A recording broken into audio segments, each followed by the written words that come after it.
अस्सलामुअलैकुम बच्चों, उम्मीद है आप ठीक ठाक होगे, मज़े में होगे और जमकर पढ़ाई कर रहे होगे। ऑसिलेशंस का एक नया लेक्चर शुरू करने जा रहे हैं। आज के लेक्चर में हमने पढ़ना है हमारा स्प्रिंग ब्लॉक सिस्टम, जिसे आप मास स्प्रिंग सिस्टम के नाम से भी जानते हो। हॉरिजॉन्टल मास स्प्रिंग सिस्टम भी पढ़ेंगे और वर्टिकल मास स्प्रिंग सिस्टम भी पढ़ेंगे इसी लेक्चर में। साथ ही साथ स्प्रिंग ब्लॉक सिस्टम से रिलेटेड हर तरह का फॉर्मूला, चाहे वो टाइम पीरियड हो, फ्रीक्वेंसी हो, kinetic energy, potential energy, total energy, angular frequency, acceleration, Hooke's law वाली इक्वेशन, ये सब चीज़ें हमारे इसी लेक्चर का पार्ट होने वाली हैं। साथ ही साथ इस टॉपिक से रिलेटेड माजी में जितनी तरह के क्वेश्चंस आए हुए हैं वो भी डिस्कस करेंगे। तो जो हमारे आज के टारगेट क्वेश्चन रहेंगे, एक नर्स यूनिवर्सिटी में आया हुआ है, दूसरा GIKI यूनिवर्सिटी में आया हुआ है, आपके सामने डिस्प्ले हुए हुए हैं। आप वीडियो को पॉज करो लाजमी और एक बार उन्हें सिंसियर अटेम्प्ट दो। उसके बाद आपने ये तय करना है कि आगे का लेक्चर आपके लिए फ्रूटफुल होने वाला है या नहीं, क्योंकि इसमें इन चीज़ों के अलावा और कुछ भी नहीं है। तो अगर आपसे ये क्वेश्चन सॉल्व हो रहे हैं तो आगे का लेक्चर छोड़कर अगली वीडियो पे आप शिफ्ट हो सकते हो। ठीक है भैया, चलो स्टार्ट करते हैं। मेरा नाम बिलाल ज़िया है और ये मेरा और आपका एक छोटा सा प्यारा सा प्लेटफॉर्म है जहाँ पर हम 11 और 12 की फिजिक्स पढ़ रहे हैं।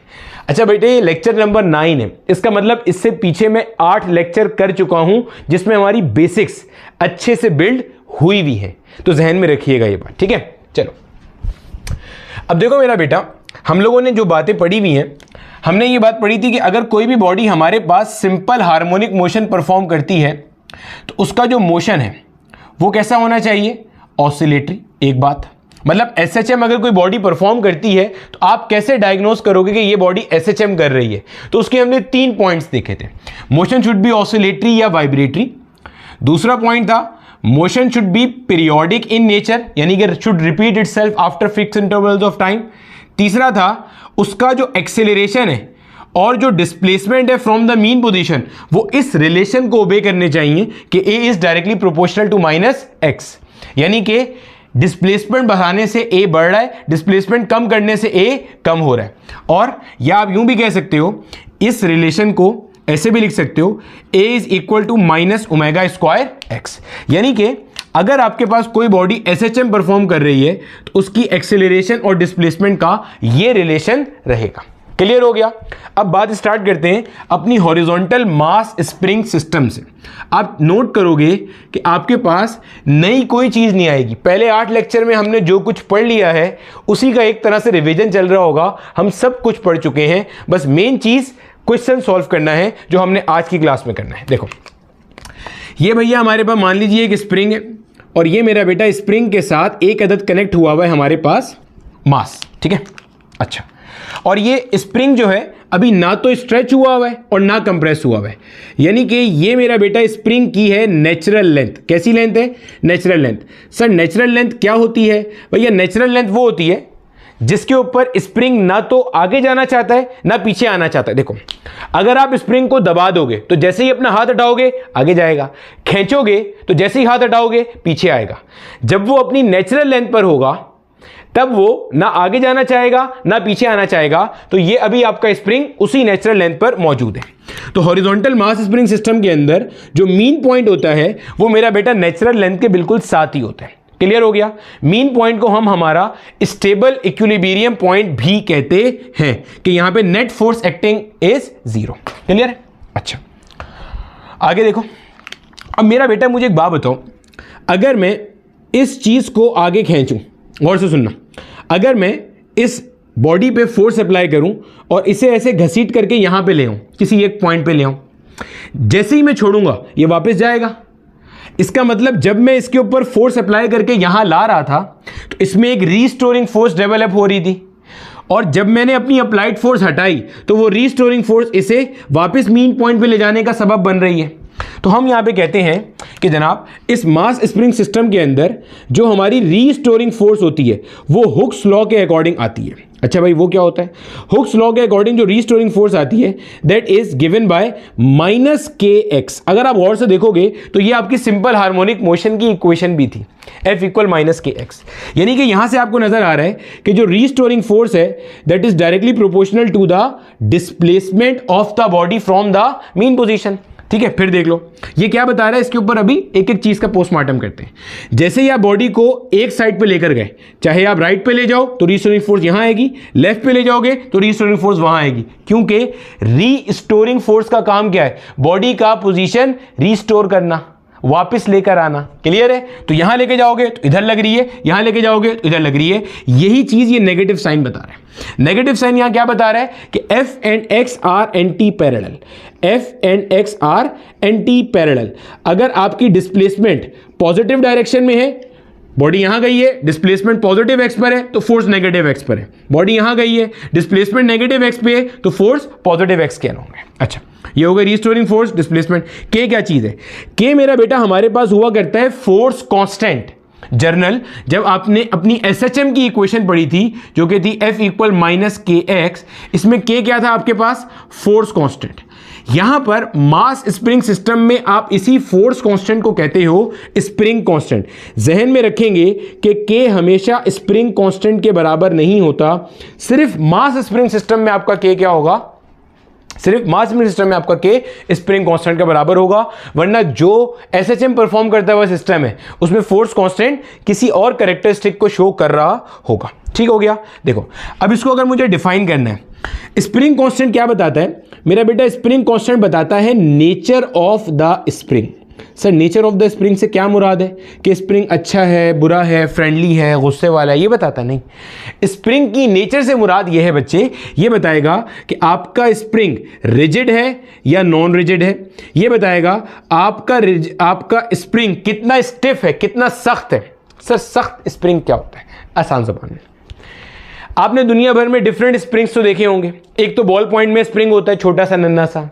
आपकी बाइक जिस पे आप ट्रेवल करते हो उसमें भी स्प्रिंग होता है, तभी तो जब वो जंप से गुजरती है तो शॉक एब्जॉर्बर लगे होते हैं ताकि आपको झटके ना लगे। सिमिलरली जो ट्रक होते हैं बड़े वाले उसमें भी होता है ये।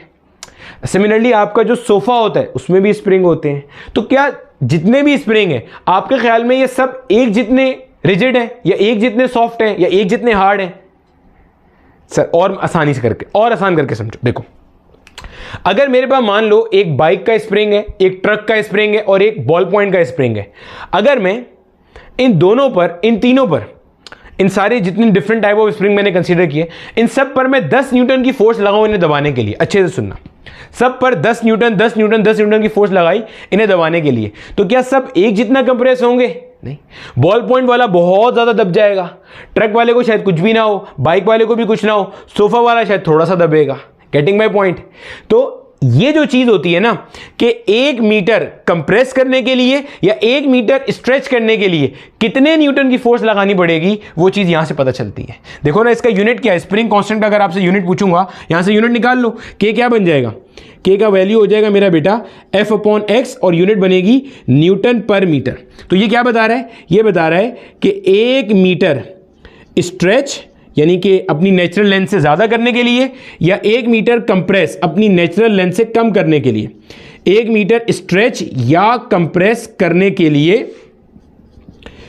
कितने न्यूटन की फोर्स चाहिए। देखो यही तो बता रहा है आपको, ये पॉइंट समझ में आ रहा है? 1 मीटर के लिए कितने न्यूटन की फोर्स चाहिए वो के डिफाइन कर रहा है, दैट इज द स्टिफनेस या रिजिडिटी ऑफ द स्प्रिंग। एक और मिसाल से अगर समझना चाहो बात को, देखो मान लो मेरे पास एक स्प्रिंग है, उसका के या स्प्रिंग कांस्टेंट है 20 न्यूटन मीटर, एक है उसका है 3000 न्यूटन पर मीटर। समझना, ये जो स्प्रिंग है इसे 1 मीटर दबाने के लिए या 1 मीटर खींचने के लिए फोर्स कितनी चाहिए? 20 न्यूटन।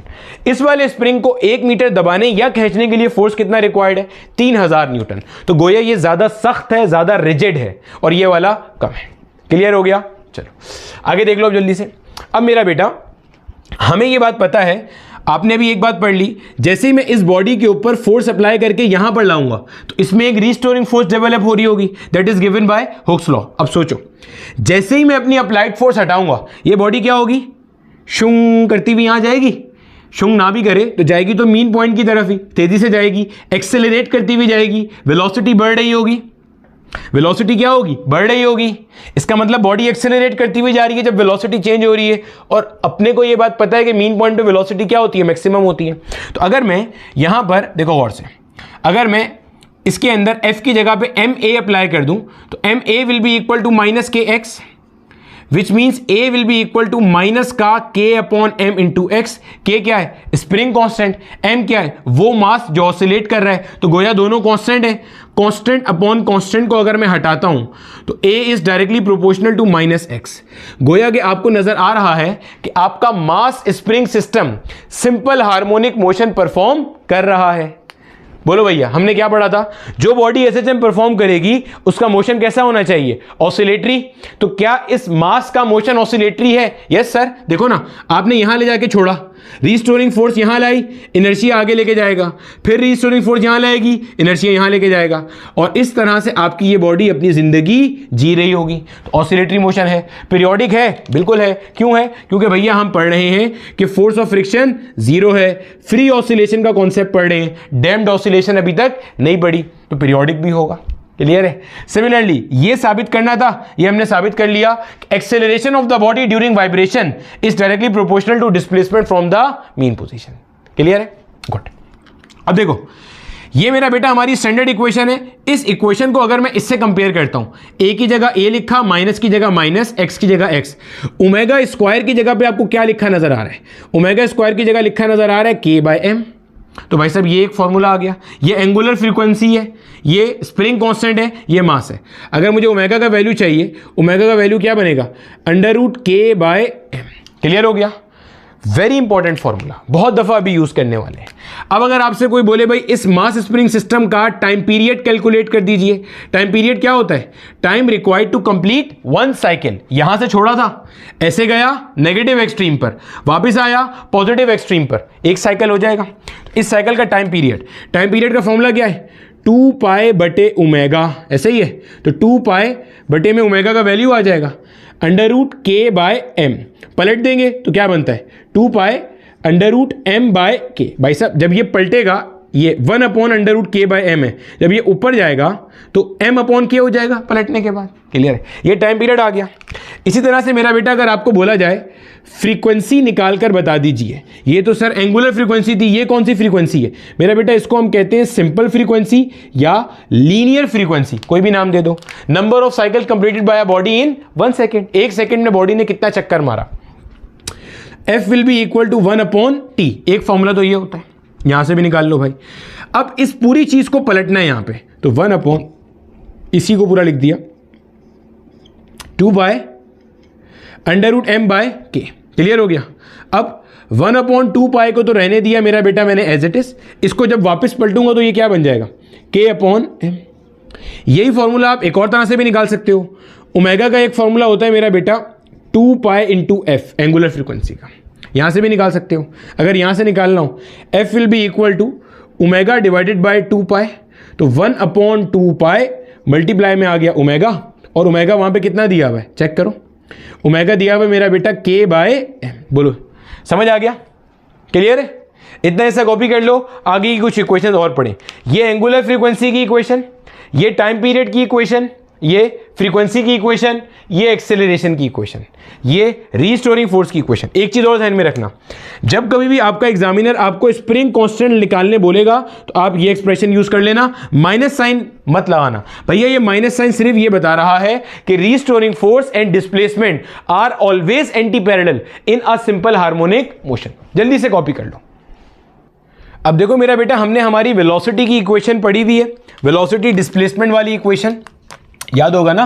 वेलोसिटी डिस्प्लेसमेंट वाली इक्वेशन हमारे पास हुआ करती थी, जिसका ग्राफ भी देखा था हमने, एलिप्स होता है, v equals omega under root x not square minus x square. X not क्या है? एम्पलीट्यूड है, मीन पॉइंट से एक्सट्रीम पॉइंट तक का फासला। जितना एम्पलीट्यूड सीधे हाथ पे होता है उतना ही एम्पलीट्यूड उल्टे हाथ पे होता है। तो अगर मैं यहां पे मास स्प्रिंग सिस्टम के लिए ये ड्राइव करता हूं तो v will be equal to omega की जगह पे आ जाएगा under root k by m multiply by under root में आ जाएगा एक्स नॉट स्क्वायर माइनस का एक्स स्क्वायर। अगर आप रूट को कॉमन कर दोगे तो जनाबे वाला v will be equal to K upon M multiply by X not square minus का एक्स स्क्वायर। ये मल्टीप्लीकेशन का साइन है, ध्यान में रखिएगा, ठीक है। ये आ गया। किसी भी पॉइंट पे आपके मीन पोजीशन से बॉडी कितने डिस्टेंस पर मौजूद है, तो आप वेलोसिटी निकाल सकते हो इस इक्वेशन की मदद से। प्लस माइनस तो ऑब्वियसली आएगा, प्लस माइनस साइन तो डायरेक्शन शो कर रहा होता है। जब आपकी बॉडी पॉजिटिव एक्सट्रीम से नेगेटिव की तरफ जा रही होगी तो नेगेटिव वेलोसिटी होगी, नेगेटिव से पॉजिटिव की तरफ जा रही होगी तो वेलोसिटी पॉजिटिव हो जाएगी। सिमिलरली मेरा बेटा, अगर आपसे पूछा जाए कि वेलोसिटी मैक्सिमम कितनी होती है, तो भाई वेलोसिटी मैक्सिमम होती है हमारे पास मीन पॉइंट पर, और मीन पॉइंट पर फॉर्मूला होता है एक्स की जगह पे क्या लिखते हो, जीरो। एक्स की जगह जीरो पुट कर दोगे तो यही चीज बन जाएगी मेरा बेटा x not into under root k by m. देख लो करके, एक्स की जगह जीरो पुट किया तो ये वाला फैक्टर खत्म हो गया। एक्स नॉट के ऊपर स्क्वायर था और रूट था, तो स्क्वायर ने रूट को मार दिया, एक्स नॉट बाहर आ गया, और under root k by m as it is रहा। ये चीज ध्यान में रखना, एक्स नॉट के ऊपर जो स्क्वायर है वो रूट को मार के पूरा रूट खत्म नहीं कर देगा, के अपॉन एम भी रूट से बाहर आ गया। शादी में नहीं आए हुए तो के अपॉन एम पे रूट अलग है, इस पे रूट अलग है, ऐसे देख लो।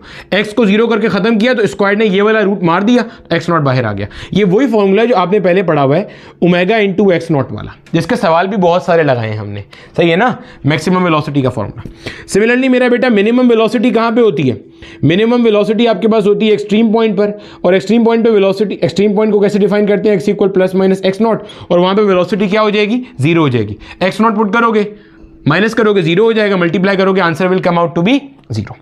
सिमिलरली मेरा बेटा अगर आपसे काइनेटिक एनर्जी की एक्सप्रेशन बोली जाएगी, तो काइनेटिक एनर्जी का जनरल फॉर्मूला होता है आपके पास हाफ एम वी स्क्वायर। अगर आप v का ये वाला वैल्यू यहां लाके पुट करोगे तो स्क्वायर से ये पूरा रूट मर जाएगा, m से m खत्म हो जाएगा, आपके पास काइनेटिक एनर्जी का फॉर्मूला बन जाएगा हाफ के एक्स नॉट स्क्वायर माइनस का एक्स स्क्वायर। अरे भैया इस चीज को यहां लाके पुट किया, स्क्वायर ने पूरा रूट मार दिया, के अपॉन एम इंटू एम, और आगे आ गया x not square minus x square, m से एम मर गया, तो ये चीज बन जाएगी आपकी। अब इसी तरह से अगर आपको बोला जाए कि जनाब मैक्सिमम काइनेटिक एनर्जी बताएं, तो भाई जहां वेलोसिटी मैक्सिमम है वहीं काइनेटिक एनर्जी मैक्सिमम होगी। और मैक्सिमम काइनेटिक एनर्जी कैसे आएगी, आप एक्स की जगह पे जीरो पुट कर देना, तो ये क्या बन जाएगा हाफ के एक्स नॉट का स्क्वायर। और भी एक तरीका होता है निकालने का, वो ये कि अगर आपको डायरेक्टली मास दे दिया जाए और मैक्सिमम वेलोसिटी पता चल जाए तो भी आप निकाल सकते हो, सही। और मिनिमम काइनेटिक एनर्जी कहां होगी भाई साहब, एक्सट्रीम पॉइंट पर होगी, और वो कितनी होगी, जीरो हो जाएगी। क्यों जीरो हो जाएगी, अरे भैया वेलोसिटी जीरो है तो काइनेटिक एनर्जी डेफिनेटली क्या हो जाएगी, जीरो हो जाएगी।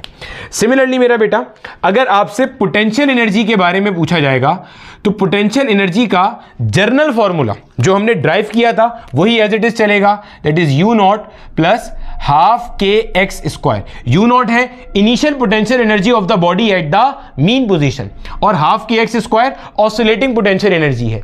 इस टॉपिक में या इन अल्फाज में जरा सा भी मसला है तो पीछे एनर्जी कंजर्वेशन का लेक्चर पूरा कर लेना, इससे रिलेटेड 2-3 बहुत अच्छे क्वेश्चंस आए हुए हैं जो मैंने पीछे PYQ में सॉल्व ऑलरेडी कराए हुए हैं, और वो मेडिकल यूनिवर्सिटी में आए हुए, इंजीनियरिंग में तो नहीं आए हुए, खैर तो आ सकते हैं लेकिन, ठीक है। चलो क्लियर हो गया ये चीज। अब इसी तरह से अगर आपको बोला जाए कि भाई यू नॉट का वैल्यू जीरो है, यानी कि यू नॉट के बारे में अगर कोई बात ना की जाए या कह दिया जाए कि ये जीरो है, तो ये चीज बन जाएगी आपकी हाफ के एक्स स्क्वायर। ये मैक्सिमम कहां पे होगी, एक्सट्रीम पॉइंट पे, और मिनिमम कहां पे होगी, मीन पॉइंट पे। क्लियर हो गया। अच्छा, फिर अगर आपसे बोला जाए मेरा बेटा टोटल एनर्जी के बारे में बात कर ली जाए, तो जनाब ये वाला टोटल एनर्जी कैसे आती है, काइनेटिक एनर्जी और पोटेंशियल एनर्जी को आप क्या करते हो, जमा कर लेते हो, तो आप ऐड करोगे, ये बन जाएगा यू नॉट प्लस हाफ के एक्स नॉट स्क्वायर। और अगर आपको बोला जाए कि भाई यू नॉट का वैल्यू जीरो है, तो ये बन जाएगा हाफ के एक्स नॉट का स्क्वायर। क्लियर हो गया। ये मेरा बेटा जो मीन पॉइंट पे इनिशियल पोटेंशियल एनर्जी थी, और ये आपके पास टोटल एनर्जी है। क्लियर हो गया, सही है। टोटल एनर्जी हर पॉइंट पे हमेशा कैसी रहती है, कांस्टेंट रहती है। तो ये भाई साहब हमारे पास सारे फॉर्मूले थे, जल्दी से एक बार इनको नोट कर लो, एक बार रिवाइज कर लो। अब हम सीधा चल रहे हैं अपने सवालों की तरफ।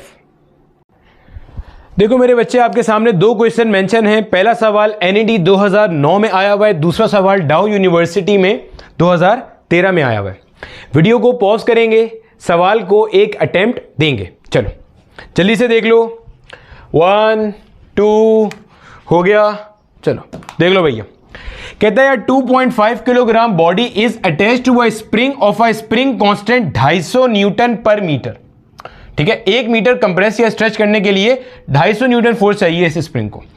इट स्लाइड्स विदाउट फ्रिक्शन, पढ़ चुके हैं already, over a horizontal surface it is displace from mean point by 20 centimetre and then released. अच्छा, आपके पास सूरत हाल ये है, ये मेरा बेटा आपके पास कोई एक ऐसे, ये आपके पास मान लो ऐसे मीन पॉइंट पे ये पहले मौजूद था, आपने क्या किया, इसको मीन पॉइंट से 20 सेंटीमीटर दूर लेकर गए। मीन पॉइंट से कितना दूर ले गए जनाब आप इसे, 20 सेंटीमीटर, यहां कहीं पे लेके चले गए आप इसे 20 सेंटीमीटर। ये एक पॉइंट, ये था मेरा बेटा इसका मीन पॉइंट, और ये इसका क्या बन जाएगा, एक्सट्रीम पॉइंट। क्यों सर, सोचो भैया, आप जब इसको मीन पॉइंट से यहां लेके गए और छोड़ दोगे तो ये यहां से 20 सेंटीमीटर इधर आएगा, फिर 20 सेंटीमीटर आगे जाएगा, उससे आगे तो नहीं जा सकता, क्योंकि जितना एम्पलीट्यूड यहां होता है उतना ही यहां होता है। और वापसी भी जब आएगा तो यहीं पर आएगा, क्योंकि फ्रिक्शन है नहीं, तो इसके पास कहीं पे भी डिसिपेटिंग फोर्स नहीं आने वाली। तो आपको यहां पे मेरा बेटा क्या क्या गिवन हो गया, एम्पलीट्यूड गिवन हो गया 20 सेंटीमीटर, और जनाब इसको मीटर में आप कन्वर्ट कर लोगे तो 20 डिवाइडेड बाय 100, यानी कि this is coming out to be 0.2 metre. Good हो गया। और आपको मास भी दे दिया, ये मास दिया हुआ है 2.5 किलोग्राम का, ये मेरा बेटा आपको दिया हुआ है स्प्रिंग कांस्टेंट। और निकालना क्या क्या है, अच्छा ये सब चीज़ें निकालने के लिए नहीं आई थी, जो आप सवाल देखोगे तो उसमें टाइम पीरियड पूछा हुआ था सिर्फ, बाकी सारी चीज़ें मैंने ऐड कर दी ताकि एक ही सवाल से हम सारा काम कर लें।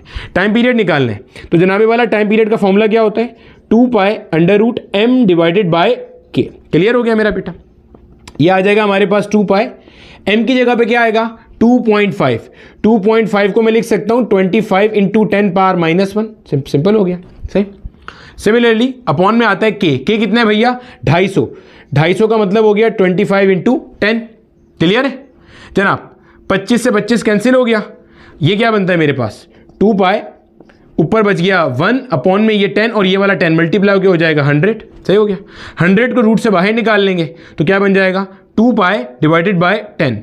आंसर आ रहा है मेरा बेटा π/5। आगे सॉल्व करना चाहो तो कर सकते हो, इसे 3.142 लिखना, 5 से डिवाइड करना, आंसर आ जाएगा। ये सब चीज़ें हमने बेसिक मैथ्स में ऑलरेडी सीखी हुई हैं, ठीक है। अच्छा, ये इसका यूनिट हो जाएगा सेकंड। अब क्या करना है जनाब, फ्रीक्वेंसी निकालनी है। फ्रीक्वेंसी तो बहुत सिंपल है, रेसिप्रोकल ऑफ टाइम पीरियड, यानी कि 1/T, यानी कि 5 डिवाइडेड बाय पाई, और यूनिट हो जाएगी हर्ट्ज। आगे सॉल्व करना है तो क्या करेंगे, 3.142 लिखना, डिवाइड कर देना, आंसर आ जाएगा 1 पॉइंट समथिंग के अंदर, ठीक है। इसका आंसर 0 पॉइंट समथिंग आएगा। और क्या निकालना है, मैक्सिमम वेलोसिटी।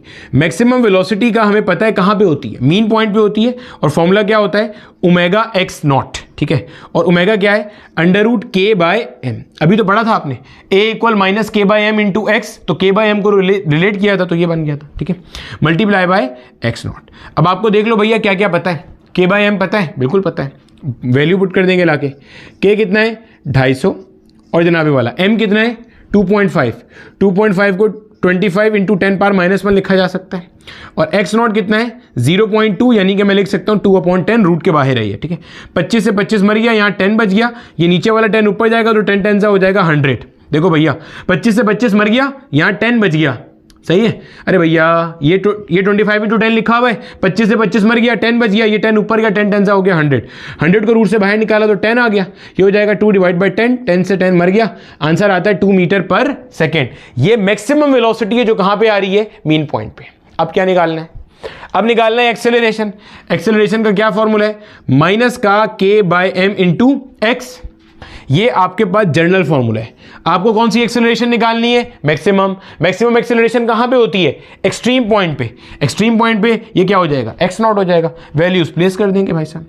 माइनस का k/m, k कितना है भाई 250, इसको लिख दो 25 इंटू 10, m कितना है 2.5, इसे लिख दिया 25 इंटू 10⁻⁻1, और x0 कितना है जनाब 2/10। क्लियर हो गया, 25 से 25 मर गया, ये ऊपर जाएगा तो क्या हो जाएगा 10 10 हो जाएगा 100, 100 इंटू 2/10, 0 से 0 मर गया, क्या आता है माइनस का 20 metre per second square. Sir minus sign क्यों आ रहा है, क्योंकि आपने ये माना है कि आपकी बॉडी मीन्स से कहाँ गई है, पॉजिटिव एक्सट्रीम पर गई है। तो जब पॉजिटिव एक्सट्रीम पर जाएगी तो डिस्प्लेसमेंट देखो कैसी है, पॉजिटिव, तो एक्सेलरेशन कैसी आनी चाहिए थी, नेगेटिव। क्लियर हो गया, तो ये हमारा एनईडी 2009 का सवाल था, जल्दी से देख लो इसको, आगे चलते हैं, ठीक है। चलो अगला सवाल मेरा बेटा डाउ यूनिवर्सिटी में पूछा गया 2013 के अंदर, क्या कहता है, body of mass m is attached to a spring which is oscillating with time period 4 second. ठीक है, यहां तक जरा इक्वेशन बना लो। आपको टाइम पीरियड गिवन है 4 सेकेंड, और जो मास है वो कितना है m दिया हुआ है, और स्प्रिंग कांस्टेंट हो जाएगा, ठीक है। 4 सेकेंड हो गया। क्लियर है, कोई चीज नहीं काटने की जरूरत अभी। आगे कहता है if the mass of body is increase by 4 kilogram, आपने बॉडी का मास बढ़ा दिया, पहले मास m ऑसिलेट कर रहा था, अब आपने 4 किलोग्राम मास इसमें ऐड कर दिया, तो जब 4 किलोग्राम ऐड कर दोगे ये इक्वेशन क्या बन जाएगी, ये बन जाएगी m + 4, 4 किलोग्राम ऐड कर दिया, m किलोग्राम में था वो भी किलोग्राम में है, ठीक है। पॉइंट में आ गया कि it's time period increases by 2 second, जब आपने मास बढ़ाया तो टाइम पीरियड बढ़ेगा डेफिनेटली, क्योंकि आपको नजर आ रहा है टाइम पीरियड का रिलेशन मास के साथ ऐसा है। पॉइंट समझ में आ रहा है, ठीक है। तो टाइम पीरियड कितना हो गया, 6 सेकंड हो गया। आपको कहता है फाइंड m, यानी कि इनिशियल मास आपने निकालना है। 2 इक्वेशन बन गई। अगर मैं इन दोनों इक्वेशन को डिवाइड कर दूंगा, देखो भाई 2 पाई से 2 पाई मर जाएगा, 4/6 क्या बन जाएगा, 2/3। क्लियर हो गया। इसको अगर मैं डिवाइड करता हूं, देखो भाई साहब m/k आ गया एज इट इज। ये चीज को जब मैं पलट के ऊपर लेके जाऊंगा, डिवीजन को मल्टीप्लीकेशन में कन्वर्ट करूंगा, तो ये क्या बन जाएगा मेरा बेटा, k डिवाइडेड बाय m + 4 बन जाएगा। रूट कॉमन करेंगे, k से k मर जाएगा। स्क्वायरिंग बोथ द साइड्स करूंगा ताकि यहां से रूट खत्म हो जाए, तो 2 का स्क्वायर 4, 3 का स्क्वायर 9, ये बन जाएगा m/m + 4। क्रॉस मल्टीप्लाई कर देंगे, ये इधर आ जाएगा, ये बन जाएगा 4 × m + 4, ये हो जाएगा 9m। क्लियर हो गया, सही किया है ना। मल्टीप्लाई कर देंगे, ब्रैकेट के अंदर भेज देंगे, ये बन जाएगा मेरा बेटा 4m + 4 4 हो गया 16, और यहां क्या आ रहा है आपके पास 9m। m का वैल्यू चाहिए, इसको वहां ले जाएंगे, 9m में से 4m निकल गया, क्या बनता है 5m = 16। m will be equal to 16 divided by 5। Simplify कर लो भाई, 5 3 होता है 15, डेसिमल लग गया, 1 बचा, 16 में से 15 गया तो 1 बचा ना भैया, 0 आ गया, 5 2 होता है 10। आंसर आ रहा है 3.2 किलोग्राम। क्लियर है। तो अगर आपसे ये 2 सवाल नहीं हो रहे थे, आगे मैं फर्दर क्वेश्चन सॉल्व करा रहा हूं, उससे पहले इन 2 सवालों को एक बार अपने हाथ से लाजमी अटेम्प्ट कर लो। आगे चलते हैं। आपके सामने मेरा बेटा मैंने 2 क्वेश्चंस मेंशन किए हैं, ये वही 2 क्वेश्चन है जो मैंने आपको स्टार्ट में दिखाए थे, ठीक है, हॉरिजॉन्टल मास स्प्रिंग सिस्टम से रिलेटेड। ये सवाल आया हुआ GIKI 2011 की रिक्रिएशन से मिला, ये सवाल नस्ट की 2014 की रिक्रिएशन से। एक और इंटरेस्टिंग बात, जो हमारी सिंध टेक्स्ट बोर्ड की एक नई किताब आई है, जैसे पंजाब फेडरल और KPK और बलूचिस्तान की किताब 3-4 साल पहले नहीं आई थी, ये वाली किताब अभी पिछले साल ही नई लॉन्च हुई है, ठीक है। तो अब आप नोट करो, ये 2 एग्जाम्पल के तौर पे इन्होंने पास पेपर के क्वेश्चंस डाले हुए। 11.1 जो एग्जाम्पल है वो GIKI की रिक्रिएशन से है, 11.2 वाला क्वेश्चन नस के पास पेपर में आया हुआ है। तो मैं आपको नोट्स के अंदर जो क्वेश्चंस रेफर करता हूं ना डिफरेंट टेक्स्ट बुक से सॉल्व करने के लिए, आप देख लो आपके सामने एज इट इज क्वेश्चंस आपके पास पेपर में आए हुए हैं। कहता क्या है क्वेश्चन, कहता है a spring used in body measurement device. पहले बॉडी मास मेजरमेंट डिवाइस समझ लो क्या होती है। देखो भैया, जब आपके पास एस्ट्रोनॉट्स यहां से बाहर जाते हैं ना इंटरनेशनल स्पेस स्टेशन में, तो वहां पे ग्रेविटी तो नहीं होती, क्योंकि आपकी जो सैटेलाइट होती है वो हर लम्हे फ्री फॉल कर रही होती है।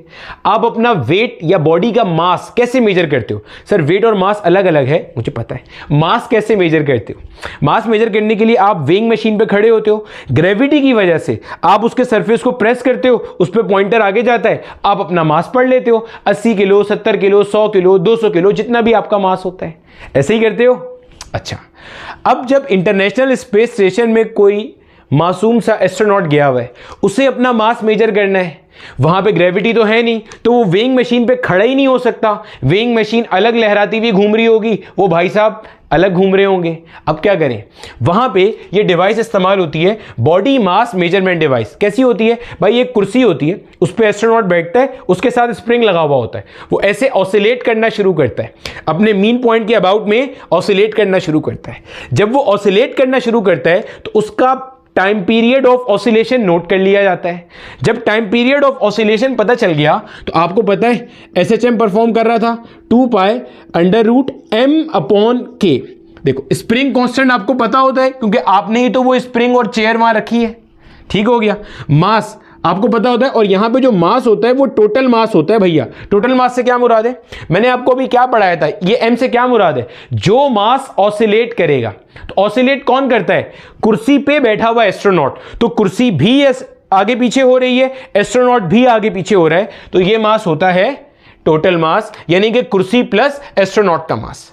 तो आपको कुर्सी का मास पता होता है, एस्ट्रोनॉट का मास यहां से आप निकाल सकते हो। अभी हम एक प्रैक्टिकल क्वेश्चन करते हैं, आपको पता चल जाएगा इंटरनेशनल स्पेस स्टेशन में किस तरह से यह काम हो रहा होता है। देख लो भैया, कहता है a spring used in body mass measurement device has a spring constant of 400 newton per metre and the mass of the chair is 12 kilogram. Measured oscillation period is pi second, यानी कि इसका टाइम पीरियड कितना आ रहा है, पाई second आ रहा है। Find the mass of the astronaut.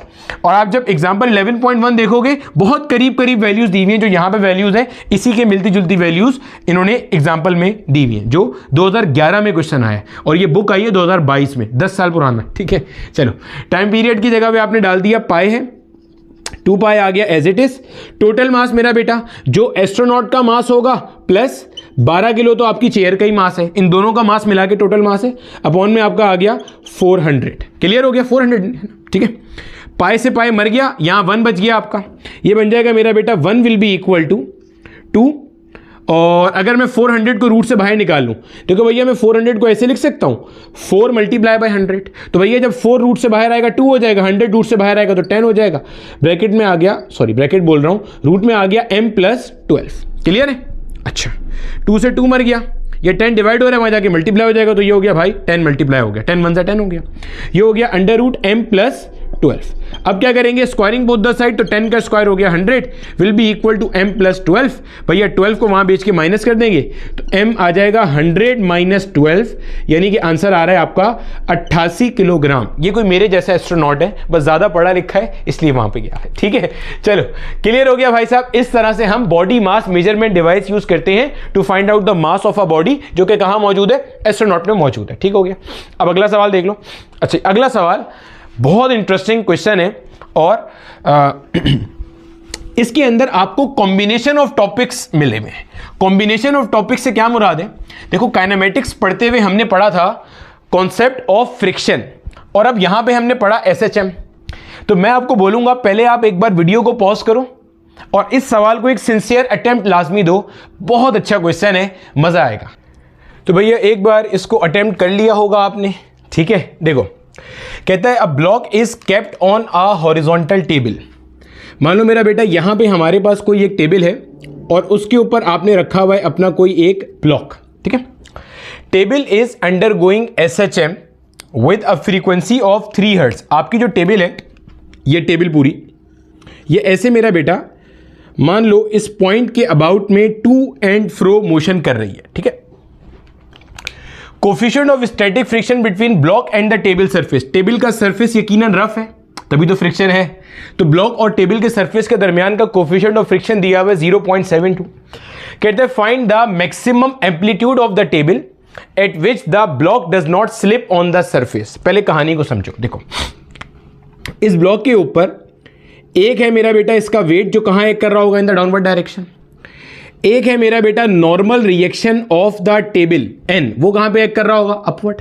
अच्छा, मान लो आपका जो टेबल है वो अपने मीन पॉइंट से कहीं खिसक कर अभी राइट पर आ गया। कहां आ गया, राइट पर आ गया, यानी कि यहां मीन पॉइंट था, यहां से आपका टेबल ऐसे स्लाइड करता हुआ राइट पर आ गया, अब लेफ्ट पे जाएगा, फिर राइट पर आएगा, तो मीन पॉइंट के अबाउट में ऐसे स्लाइड कर रहा है, अभी मीन पॉइंट से राइट पर आया हुआ है। अच्छा, मान लेते हैं ये आपका मीन पॉइंट है, यहां से आपका टेबल आ गया राइट पर। तो मेरा बेटा आपको ये बात पता है कि जब ये मीन पॉइंट से राइट पर आ गया तो इसके ऊपर एक रीस्टोरिंग फोर्स लगेगी उल्टे हाथ की तरफ टेबल पर, तो टेबल अल्टीमेटली कहां आएगा, उल्टे हाथ की तरफ। तो मैं कह सकता हूं कि टेबल के ऊपर जो ब्लॉक रखा हुआ है इसके ऊपर भी फोर्स लगेगी, रीस्टोरिंग फोर्स। सोच के देखो, ये टेबल है, इस टेबल के ऊपर ब्लॉक रखा हुआ है, टेबल ऐसे ऐसे ऐसे ऐसे वाइब्रेशन कर रहा है। क्लियर है, जब टेबल पे रीस्टोरिंग फोर्स लगेगी इस डायरेक्शन में, तो ब्लॉक के ऊपर भी इसी डायरेक्शन में रीस्टोरिंग फोर्स लगेगी, और इन दोनों के दरमियान में जो फोर्स ऑफ फ्रिक्शन है वो क्या करेगी, इनका रिलेटिव मोशन अपोज करने की कोशिश करेगी। देखो भैया ये ब्लॉक टेबल के साथ जाएगा रीस्टोरिंग फोर्स की वजह से, और फ्रिक्शन चाहेगी ये यहीं पे रुका रहे, इसका मोशन क्या हो रहा हो, अपोज हो रहा हो। तो मेरा बेटा अब ये कह रहा है कि इसको स्लिप नहीं करना। अगर आप चाहते हो कि ये स्लिप ना करे तो ये एक ही केस में पॉसिबल है, क्या कि आपका जो ये है और ये है, ये दोनों आपस में क्या होने चाहिए, बराबर होने चाहिए। ये बात समझ में आ रही है कि जो आपकी मैक्सिमम रीस्टोरिंग फोर्स है वो और फोर्स ऑफ फ्रिक्शन आपस में क्या होने चाहिए, बराबर होने चाहिए। देखो आपके पास अगर तो फोर्स ऑफ फ्रिक्शन और मैक्सिमम रीस्टोरिंग फोर्स ये दोनों बराबर हैं तो अल्टीमेटली आपका ब्लॉक स्लिप करने वाला नहीं है। क्यों? देखो जितनी ताकत से ये खींच रहा है, सोच के देखो, जितनी ताकत से रीस्टोरिंग फोर्स लग रही है उतनी ताकत से ये भी लग रहा है, तो ये दोनों बराबर होंगे तो इस पर नेट फोर्स क्या हो जाएगी, जीरो हो जाएगी, और ये रेस्ट में था तो रेस्ट में ही रहेगा। क्लियर है? अगर सोचो अगर आपके पास रीस्टोरिंग फोर्स ज्यादा हो जाए, रीस्टोरिंग फोर्स ज्यादा कैसे होगी, एम्पलीट्यूड बढ़ाने से। अगर रीस्टोरिंग फोर्स ज्यादा हो जाए, अब जाहिर है ये तो अपनी फोर्स ऑफ फ्रिक्शन बढ़ा नहीं सकता खुद से, इसकी फोर्स ऑफ फ्रिक्शन की जो मैक्सिमम वैल्यू आप कैलकुलेट कर सकते हो वो तो यहीं से आएगी ना मेरा बेटा, mu S multiply by N से आएगी। ये मैक्सिमम फोर्स ऑफ फ्रिक्शन है, यही तो मेरा बेटा हमने पढ़ा हुआ है ऑलरेडी कॉन्सेप्ट ऑफ फ्रिक्शन के अंदर, लिमिटिंग फ्रिक्शन के अंदर। ये मैक्सिमम फ्रिक्शन है जो यहां से आएगी। अगर आपकी रीस्टोरिंग फोर्स इस मैक्सिमम फ्रिक्शन के बराबर है तो ये स्लिप करने वाला नहीं है, लेकिन अगर आपकी रीस्टोरिंग फोर्स इस मैक्सिमम फ्रिक्शन से ज्यादा हो गई तो आपका ब्लॉक क्या कर जाएगा, इस टेबल के ऊपर स्लाइड कर जाएगा। क्लियर हो गया? यही बात अब मैंने यहां पे लिख दी कि आपकी जो मैक्सिमम फोर्स ऑफ फ्रिक्शन है वो मैक्सिमम रीस्टोरिंग फोर्स के बराबर होनी चाहिए। वैल्यूज प्लेस करेंगे तो भाई साहब आपको नजर आ रहा है आपका ये जो ब्लॉक है ना ऊपर जा रहा है ना नीचे जा रहा है, तो अल्टीमेटली मेरा बेटा एन और एम जी आपस में क्या हो जाएगा, बराबर हो जाएगा। क्लियर है? यहां पे ले आओ, एफ का वैल्यू क्या है, मैक्सिमम फ्रिक्शन की फोर्स कैसे आती है, म्यू इंटू एन से आती है, पढ़ चुके हैं ये बात भी, और ये आ जाएगा आपके पास एम ए मैक्सिमम। ठीक है? एन की जगह पे मेरा बेटा एन का फॉर्मूला आ जाएगा विच इज एम जी, और ये हो जाएगा मेरा बेटा M into A maximum. M से एम मर गया, ये बन गया आपके पास mu S multiply by G into A maximum, और ए मैक्सिमम का फॉर्मूला क्या है मेरा बेटा, omega square into X not. याद है ना ए का फॉर्मूला क्या था, माइनस का ओमेगा स्क्वायर इंटू एक्स। अगर मुझे मैक्सिमम एक्सेलरेशन निकालनी है तो मेरा बेटा मैक्सिमम एक्सेलरेशन कैसे आएगी, माइनस का omega square into X not से आएगी। सर माइनस साइन क्यों नहीं लगाया, माइनस साइन सिर्फ ये बता रहा है कि acceleration and displacement are anti parallel, यानी कि अगर आपकी डिस्प्लेसमेंट अभी पॉजिटिव है तो आपके पास जो रीस्टोरिंग फोर्स लग रही होगी, देखो मैंने रीस्टोरिंग फोर्स का डायरेक्शन भी कहां बनाया, लेफ्ट साइड पे बनाया है, ये चीज बता रहा है बस ये कि एक्सेलरेशन इधर होगी और कुछ नहीं बता रहा। क्लियर हो गया? तो ये हो गया मेरा बेटा म्यू एस मल्टीप्लाई बाय जी। देखो मैं फिर से आहिस्ता आहिस्ता समझो, पूरी कहानी को फिर से रिपीट कर रहा हूं, सॉल्व करना कोई मसला नहीं है, आगे तो मैथमेटिकल जगलरी हो ही जाएगा, कॉन्सेप्ट को फील करो। देखो वापस आपके पास एक हॉरिजॉन्टल सरफेस है, उस पर ब्लॉक रखा हुआ है। जब आपका टेबल सीधे हाथ पे जा रहा है तो आपका ब्लॉक ऊपर से स्लिप क्यों नहीं कर रहा, क्योंकि दरमियान में फ्रिक्शन मौजूद है। आप और तेजी से खींचोगे तो अल्टीमेटली होगा क्या, वो भी और तेजी से खींचेगा। तो फ्रिक्शन अगर इस काबिल है, मान लो आपने 5 न्यूटन से खींचा, और समझना ये टेबल है, इस टेबल पे ब्लॉक रखा हुआ है, इस टेबल के सरफेस और ब्लॉक के दरमियान में मैक्सिमम 7 न्यूटन की फोर्स ऑफ फ्रिक्शन हो सकती है।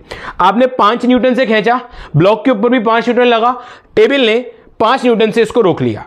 आपने बढ़ा के फोर्स कर दी 6 न्यूटन, टेबल ने उसको फिर 6 न्यूटन से रोक लिया, क्योंकि टेबल 7 न्यूटन तक लगा सकता है। आपने 7 लगाया, अभी भी रोक लिया, लेकिन जैसे ही आप 8 न्यूटन की फोर्स लगाओगे, अब फोर्स ऑफ फ्रिक्शन इस काबिल नहीं कि उसे रोक सके, तो अल्टीमेटली ये ब्लॉक ऊपर क्या करेगा, स्लाइड कर जाएगा। यहां पे देखो यही हो रहा है, इस टेबल पे ब्लॉक रखा हुआ है, ये है इसकी मैक्सिमम फोर्स ऑफ फ्रिक्शन जो यहां से आ सकती है, जो इसे रोक लेगी। यानी कि अगर आपकी रीस्टोरिंग फोर्स इसके बराबर है या इससे कम है तो ब्लॉक विल नॉट स्लिप। अगर आपकी रीस्टोरिंग फोर्स इससे ज्यादा हो गई तो ब्लॉक विल स्लिप। ठीक है? और रीस्टोरिंग फोर्स कैसे आ रही है, जब ये अपने मीन पॉइंट से टेबल सीधे हाथ पे गई तो रीस्टोरिंग फोर्स आई उल्टे हाथ पे, तो ये मैंने बना के दिखा दिया है हमें। अब मैं कह रहा हूं कि मेरा बेटा अगर मेरी रीस्टोरिंग फोर्स, और से देखना, या तो मैक्सिमम फोर्स ऑफ फ्रिक्शन के बराबर हो या उससे क्या हो मेरा बेटा, कम हो, तो ब्लॉक स्लिप करने वाला नहीं है। और अगर मेरी रीस्टोरिंग फोर्स इससे ज्यादा हो गई, जो table maximum force of friction दे सकता है, तो ब्लॉक स्लिप कर जाएगा ना भैया। ये कम है, ये ज्यादा है, ये स्लाइड करता हुआ आगे निकल लेगा। क्लियर है? एक्सेलरेट करता हुआ। ठीक है? क्योंकि अनबैलेंस फोर्स हो गई। और आपकी रीस्टोरिंग फोर्स का दारोमदार किस पर होता है, आपकी रीस्टोरिंग फोर्स का दारोमदार होता है डिस्प्लेसमेंट पर। अब सवाल पढ़ो क्या कह रहे हैं, फाइंड द, लिखा हुआ था ना, find the maximum amplitude of the table eight which the block does not slip. तो मैक्सिमम एम्पलीट्यूड कब होगा, जब आपकी जो रीस्टोरिंग फोर्स है, जब आपकी जो रीस्टोरिंग फोर्स है ये फोर्स ऑफ फ्रिक्शन के बराबर हो जाए। भाई बात समझ आ रही है? अरे भैया देखो इधर समझो, ये स्प्रिंग ब्लॉक सिस्टम, मिसाल दे रहा हूं समझाने के लिए, ये मीन पॉइंट है।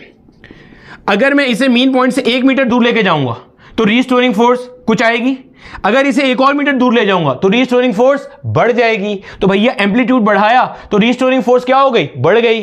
तो हम क्या कर रहे हैं, वो एम्पलीट्यूड निकाल रहे हैं जिसके ऊपर ये दोनों बराबर हो जाएं। अगर आप अपना एम्पलीट्यूड इससे बढ़ा दोगे तो ये वाली फोर्स इससे बढ़ जाएगी तो ब्लॉक स्लाइड कर जाएगा। अगर आपका एम्पलीट्यूड इससे कम होगा जो हम निकाल रहे हैं तो अल्टीमेटली आपकी जो रीस्टोरिंग फोर्स है वो फोर्स ऑफ फ्रिक्शन से कम रहेगी, ब्लॉक कभी भी स्लाइड नहीं करेगा। मुझे बताना यहां पर कॉन्सेप्ट का फील आया या नहीं आया। सॉल्व तो हो ही जाएगा, मसला क्या है सॉल्व करने में। अब एक्स नॉट का वैल्यू चाहिए आपको और म्यू एस का वैल्यू कितना दिया, 0.72 को मैं लिख सकता हूं 72 इंटू 10⁻²। जी का वैल्यू हमें नहीं गिवन, 10 ले लेते हैं। और ओमेगा स्क्वायर, ओमेगा का वैल्यू हमारे पास होता है 2πf के बराबर। देखो भैया ओमेगा क्या होता है 2πf, तो 2πf का स्क्वायर करेंगे तो ये हो जाएगा 4π² और f कितना है 3 है, 3 का स्क्वायर हो गया 9। सही है भाई, सही सेट है। पाई स्क्वायर और 10 को कैंसिल कर सकते हैं। पाई क्या होता है 3.142, 3 का स्क्वायर 9 होता है, 3.142 का स्क्वायर करेंगे 10.9 समथिंग आएगा, तो मैंने इसको कैंसिल कर दिया उठा के। ठीक है 10.9 नहीं सॉरी 9.9 समथिंग आएगा, तो कैंसिल कर दिया उठा के पाई स्क्वायर को 10 से। ठीक है अच्छा, अब मेरा बेटा 4 9 सा क्या होता है 36, तो 36 1 सा और 36 2 सा। क्या आंसर आ रहा है 2 इंटू 10⁻² मीटर आ रहा है। सेंटीमीटर में कन्वर्ट करेंगे तो 100 से मल्टीप्लाई कर देंगे, क्या बनता है 2 सेंटीमीटर बनता है। पाई स्क्वायर तकरीबन 10 के बराबर ही होता है, 9.9 9.99 या 10.1 तकरीबन, तो कोई दिक्कत नहीं है, आप सुकून से कैंसिल कर सकते हो। 2 सेंटीमीटर आ रहा है, यानी टेबल अपनी मीन पोजीशन से 2 सेंटीमीटर इधर और 2 सेंटीमीटर उधर वाइब्रेट कर सकती है। अगर एम्पलीट्यूड 2 सेंटीमीटर से कम है तो कोई दिक्कत नहीं है, ये रीस्टोरिंग फोर्स एफ से कम होगी, सारी जिंदगी आपका ब्लॉक स्लिप करने वाला नहीं है। लेकिन अगर क्या होगा, ये आपके पास ये जो आपका 2 सेंटीमीटर से आप एम्पलीट्यूड बढ़ा दोगे तो 3 सेंटीमीटर दूर ले जाओगे मिसाल के तौर पे, तो रीस्टोरिंग फोर्स आपकी बढ़ जाएगी, ये एफ इस काबिल नहीं होगा, तो अल्टीमेटली आपका ब्लॉक क्या कर जाएगा, स्लाइड कर जाएगा।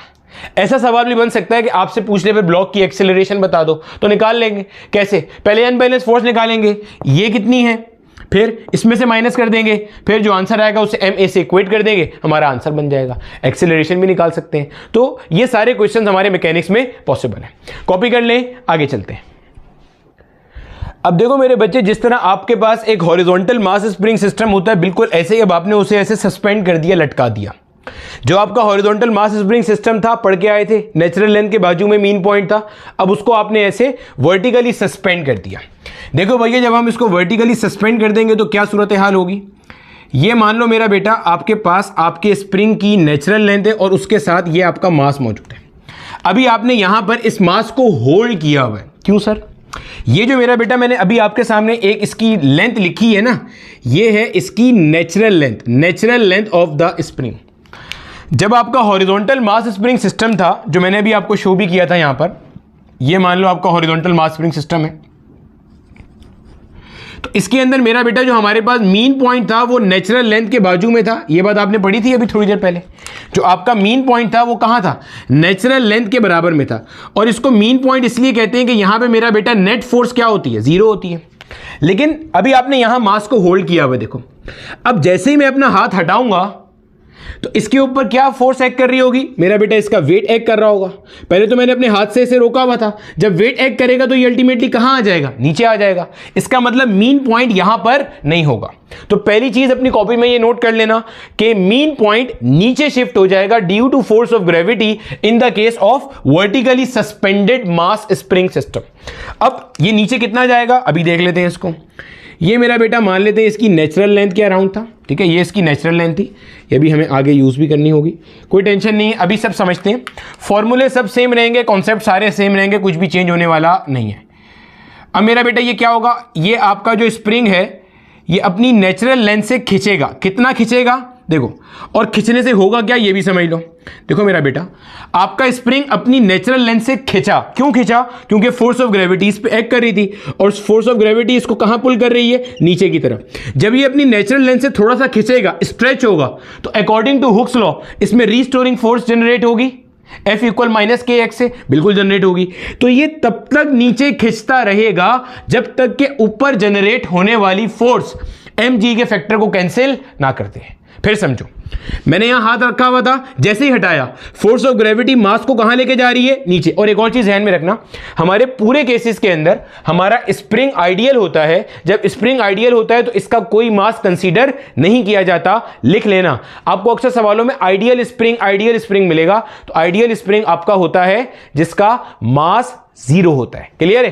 तो ये वाला जो मास है, इसके ऊपर जो इसका वेट है वो एक्ट करेगा और कहां लेके जाएगा, नीचे। जैसे ही अपनी नेचुरल लेंथ से खींचेगा, एक रीस्टोरिंग फोर्स डेवलप होगी, तो ये मास तब तक नीचे जाएगा जब तक कि वो रीस्टोरिंग फोर्स बढ़ करके आपके mg के फैक्टर के बराबर ना हो जाए। और यहां कहीं पे आके ये बराबर हो जाएगी, तो हम कह देते हैं कि ये दोनों बराबर हो गए। और यहां पे इसका वैल्यू हो गया ky, और इसमें y से क्या मुराद है, y से मुराद ये एक्सटेंडेड लेंथ है।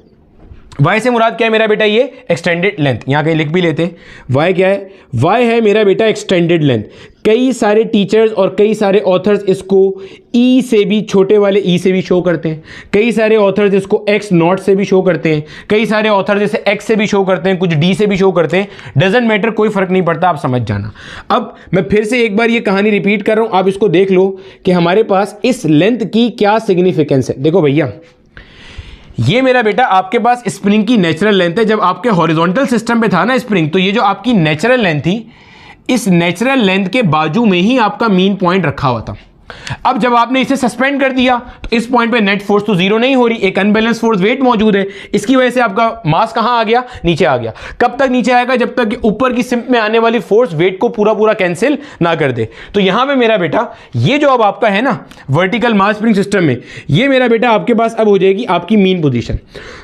अगर आप इसके साथ मस्ती करते हो ना, यानी कि इसको थोड़ा सा नीचे लाके छोड़ते हो, तो ये इस पॉइंट के अबाउट में क्या करेगा, ऑसिलेट कर रहा होगा। क्लियर हो गया? अभी वो भी आपको करके दिखाया, तो इस पॉइंट के अबाउट में ऑसिलेट करेगा।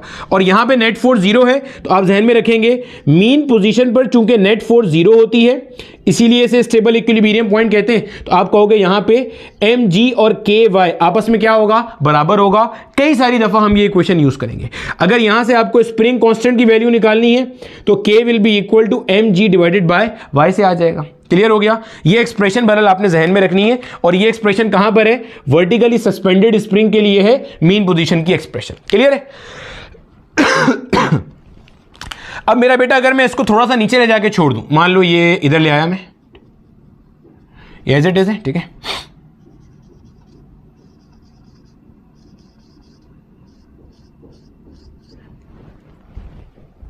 मान लो मेरा बेटा मैं इसको थोड़ा सा नीचे लेकर आया, यानी कि ये अच्छा वाला अपने मीन पॉइंट पे था, मैंने यहां से इसे खींचा और छोड़ दिया। अब देखो भाई साहब, इसको मैं नीचे कितना लेकर आया हूं, गौर से देखो। इसको मैं नीचे लेकर आया, मान लो x डिस्टेंस नीचे लेकर आया। क्लियर हो गया? अब जरा मैं इसके ऊपर जो फोर्सेज एक्ट कर रही है वो बनाऊं। तो देखो मेरा बेटा, एक तो इसके ऊपर mg की फोर्स है जो पहले से एक्ट कर रही थी, एक मेरा बेटा इसके ऊपर ky वाली फोर्स है जो पहले से एक्ट कर रही थी। क्लियर है? अब कौन सी फोर्स आएगी, कोई एडिशनल फोर्स आएगी, बिल्कुल आएगी। वो कौन सी होगी मेरा बेटा, जो एडिशनल फोर्स होगी वो अपवर्ड डायरेक्शन में आएगी और वो होगी kx के बराबर। क्यों सर? अरे भैया देखो, ये आपकी मीन पोजीशन थी। जैसे ही आप मीन पोजीशन से स्ट्रेच करोगे, जब आप x डिस्टेंस स्ट्रेच करोगे, तो आपको ये बात पता है ना कि जो रीस्टोरिंग फोर्स होती है according to Hooke's law, that is directly proportional to displacement. ऐसे ही है। तो जब आपने इसको मीन पोजीशन से x डिस्टेंस स्ट्रेच किया, तो स्प्रिंग को एक्सपेंड किया, या कह लो कि आपने स्ट्रेच किया, खींचा, तो अल्टीमेटली आपके पास एक अनबैलेंस फोर्स आ गई। ये अनबैलेंस फोर्स उसको वापस लेके जाएगी, फिर इनर्शिया इसे ऊपर लेके जाएगा, फिर ये kx वाली फोर्स नीचे लगेगी, यहां लेकर आएगी, फिर इनर्शिया नीचे लेके जाएगा, और ये ऐसे ऐसे क्या करेगा, ऑसिलेट कर रहा होगा। तो अगर मैं यहां पे मेरा बेटा इसकी नेट फोर्स की इक्वेशन लिखता हूं, तो देखो जो इसके ऊपर नेट रीस्टोरिंग फोर्स एक्ट कर रही है, अगर उसकी इक्वेशन लिखूं, ऊपर वाली फोर्सेस कौन कौन सी है मेरा बेटा, एक फोर्स मेरे पास है ky जो ऊपर डायरेक्शन में लग रही है, एक फोर्स मेरा बेटा मेरे पास है kx, और नीचे वाली फोर्स कौन सी लग रही है, mg। क्लियर हो गया? सेट हो गया? हमारे पास ky से mg मर गया, क्योंकि ये दोनों आपस में क्या है, बराबर है, हम पढ़ चुके हैं ये बात। तो आपके पास जो नेट रीस्टोरिंग फोर्स आ रही है वो मेरा बेटा किसके बराबर आ रही है, kx के बराबर आ रही है। यहां मैंने लगाया एक छोटा सा नेगेटिव साइन। ये नेगेटिव साइन क्या बता रहा है, ये नेगेटिव साइन ये बता रहा है कि आपकी जो नेट रीस्टोरिंग फोर्स है, चेक करना, आपकी जो नेट रीस्टोरिंग फोर्स है ये opposite to the direction of displacement है। चेक कर लो, आपकी डिस्प्लेसमेंट कहां थी, नीचे की तरफ, नेट रीस्टोरिंग फोर्स कहां आ रही है, ऊपर। अरे भैया ये दोनों तो बराबर हैं, तो रीस्टोरिंग फोर्स कौन सी है, kx वाली है, वो कहां आ रही है, ऊपर। ये चीज जब ऊपर जाएगा तो देखो के वाई ऊपर है, एम जी नीचे है, के एक्स नीचे आएगा। अरे भैया जब ये यहां पर है तो रीस्टोरिंग फोर्स कहां पे आएगी? अपवर्ड आएगी ना, तभी तो उसको ऊपर लेके जाएगा। और जब ये यहां पर होगा तो रीस्टोरिंग फोर्स नीचे आएगी। तो जब डिस्प्लेसमेंट पॉजिटिव होगी, रीस्टोरिंग फोर्स नेगेटिव, यहां पे डिस्प्लेसमेंट नेगेटिव तो रीस्टोरिंग फोर्स पॉजिटिव। तो इसीलिए यहां पे क्या लगा दिया? Negative sign. यानी कि आपको यहां पे नजर आ रहा है कि जो आपकी नेट रीस्टोरिंग फोर्स है that is directly proportional to minus x. यानी कि आप कह रहे हो कि आपका जो वर्टिकल मास स्प्रिंग सिस्टम है वो भी क्या कर रहा है? सिंपल हार्मोनिक मोशन परफॉर्म कर रहा है। और इसका भी जो टाइम पीरियड होता है वो इसी फॉर्मूले से आता है, 2 pi under root m divided by k. Check कर लो भाई, एम से मुराद मास है, के से मुराद क्या है? आपका स्प्रिंग कांस्टेंट है। यहां पे फोर्स कांस्टेंट को स्प्रिंग कांस्टेंट कह रहे हैं। और यहां पे कहीं भी फॉर्मूले में फोर्स का फैक्टर नहीं आ रहा। क्लियर हो गया? इतनी चीज को हजम कर लो। इसके सवालों पे चलते हैं जो हमसे माजी में डिफरेंट यूनिवर्सिटीज में पूछे गए। अब देखो मेरा बेटा, वर्टिकल मास स्प्रिंग सिस्टम से आपके सामने 2 क्वेश्चंस मेंशन किए। दोनों पंजाब मतलब दोनों से मिलते जुलते क्वेश्चन पंजाब टेक्स्ट बोर्ड की एग्जाम्पल भी हैं और आए हुए भी हैं। एक खुशदार यूनिवर्सिटी में आया हुआ है और एक university of health sciences Lahore के अंदर आया हुआ है। कहते हैं क्या है? A block weighing 4 kilogram extends a spring by 0.16 metre from its unstretch position. समझना पहले इतने हिस्से को जरा। देखो मान लो ये मेरा बेटा आपके पास एक कोई स्प्रिंग था और इसके आगे एक मास था और ये मेरा बेटा इसकी अनस्ट्रेच पोजीशन है या नेचुरल लेंथ है। आपने यहां होल्ड किया बता, जैसे ही आप हाथ हटा दोगे आपको ये बात पता है मास के ऊपर फोर्स ऑफ ग्रेविटी एक्ट करेगी और अल्टीमेटली ये मास कहां चला जाएगा? नीचे चला जाएगा। अगर मैं आपसे पूछता हूं कि जनाब ये कितना नीचे गया, तो हमने अभी पढ़ा था ये वाई लेंथ नीचे गया, इसको हमने वाई का नाम दिया था। अब ये क्या कहते हैं? देखो ब्लॉक वेइंग 4 किलोग्राम, ब्लॉक का मास कितना है? 4 kilogram, extends a spring by 0.16 metre from its unstretch position. यानी कि इस ब्लॉक की वजह से ये कितना नीचे आ गया? 0.16 मीटर नीचे आ गया, या इसको मैं कह सकता हूं 16 × 10⁻⁻² मीटर नीचे आ गया। क्लियर है? अगर आपने इस ब्लॉक को हटाया और 0.9 किलोग्राम का एक ब्लॉक लगा दिया, ठीक है, इसको हटा के 0.9 किलोग्राम का एक ब्लॉक लगा दिया, अब क्या होगा? And body is hung from the same spring, it is stretch and release. अब आपने टाइम पीरियड निकालना है। आपने टाइम पीरियड निकालना है। टाइम पीरियड का फॉर्मूला क्या है? 2 pi under root m divided by k. आपने किया क्या? कहानी सुनना। पहले आपने यहां 4 किलोग्राम का एक ब्लॉक लगाया हुआ था, उसकी वजह से ये कुछ स्ट्रेच होके आ गया और कितना आया वो बता दिया। फिर आपको बोला 4 किलोग्राम के ब्लॉक को उठाकर फेंक दो, आपने फेंक दिया। अब आपने बोला 0.9 किलोग्राम का ब्लॉक लगाएं, और जब आप 0.9 किलोग्राम का ब्लॉक लगाओगे तो भी वो अपनी अनस्ट्रेच पोजीशन से स्ट्रेच होकर थोड़ा नीचे आएगा। हाँ जाहिर है इतना नीचे नहीं आएगा क्योंकि उसका वेट कम होगा, तो यहां कहीं पे आएगा। आपने जैसे ही उसके साथ मस्ती करी तो वो अल्टीमेटली वाइब्रेट करना शुरू हो जाएगा। उसका टाइम पीरियड बताना है। ये बात समझ में आई है कि ये जो y वाला डिस्टेंस है ये हर ब्लॉक के लिए अलग अलग होगा। अरे भैया जब आप इसको हटा के 0.9 किलोग्राम का ब्लॉक लगाओगे तो अल्टीमेटली वो फिर थोड़ा सा यहां कहीं पे आएगा, इतना नीचे नहीं आएगा क्योंकि उसके ऊपर फोर्स ऑफ ग्रेविटी कम लग रही होगी यकीनन। ठीक है, चलो अब आप करोगे क्या? आपको टाइम पीरियड तो निकालना है जब मास कितना है 0.9 किलोग्राम। तो सर फिर ये पुरानी इंफॉर्मेशन क्यों दी है? ये निकालने के लिए, स्प्रिंग कांस्टेंट निकालने के लिए। स्प्रिंग कांस्टेंट कैसे आएगा? देखो भैया जब आप अपने इसको 4 किलोग्राम वाले ब्लॉक को छोड़ा तो ये नीचे आया। कब तक नीचे आया? जब तक के ऊपर वाली फोर्स और नीचे वाली फोर्स बराबर ना हो जाए। तो मेरा बेटा हमें ये बात पता है कि मीन पॉइंट पे ये वाली फोर्स के वाई और एम जी आपस में क्या होती है? नजर आ रहा है ना? एम जी और के वाई आपस में क्या होती है मेरा बेटा? बराबर होती है। अगर मैं इसको इक्वेट करूंगा m g will be equal to k y, which means अगर मुझे यहां से k का वैल्यू निकालना है तो ये बन जाएगा मेरा बेटा mg divided by y। Clear है? मास कितना है? 4 किलोग्राम।